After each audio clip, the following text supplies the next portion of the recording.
Tampa Bay area for 26 years. I live in downtown Tampa, originally from Long Island. I'm an economist. So as an economist, I'm working to measure and identify social capital in the knowledge economy so that we can start investing in education and societal welfare more with smarter metrics that aren't currently available in economics.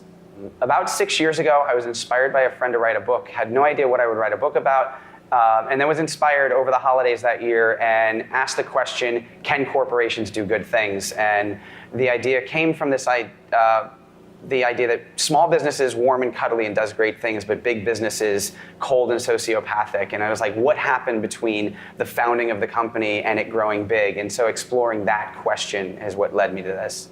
So currently, my latest project comes from my second book, which is called Unlocking the Labor Cage. And the focus of that book was based on the question of what do we do when automation takes jobs? And the answer is we have to reevaluate what value creation is in society and for economics. And so how do we repurpose economics to look at education and societal well-being instead of just production? Because production was based on an industrial economy, and education and societal well-being is the basis of a knowledge economy.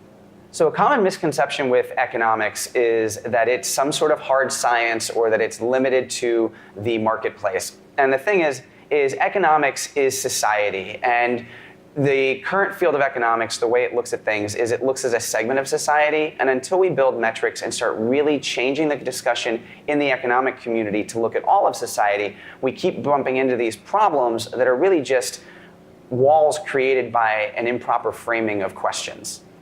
So the best advice that I've kind of found recently, or somebody put into words recently that fits how I've led my life, was not finding a passion. Finding a passion is this big, arduous task that you may not actually come across in a time frame that you'd like to. And so I like to reframe that and say, follow your curiosity. Curiosity is a much kinder friend that is more often available. And if you follow your curiosities, you're more likely to find your passion that way. The biggest challenge of my research in economics is the fact that it really sits outside of current economic philosophy, in that it asks a bigger question and is trying to tackle things that aren't currently seen there. So over the last few years, my biggest learning curve has been figuring out how to make what I'm working on relevant to the existing institutions. And so that's kind of the learning process I've gone through. So the next project I'm working on is launching a think tank in Tampa Bay for economics, the Tampa Bay Institute for Economic Evolution. And the purpose of this think tank will be to fund research and fellowships at universities here working on non-mainstream economics that would apply towards the changes that are happening in the knowledge economy.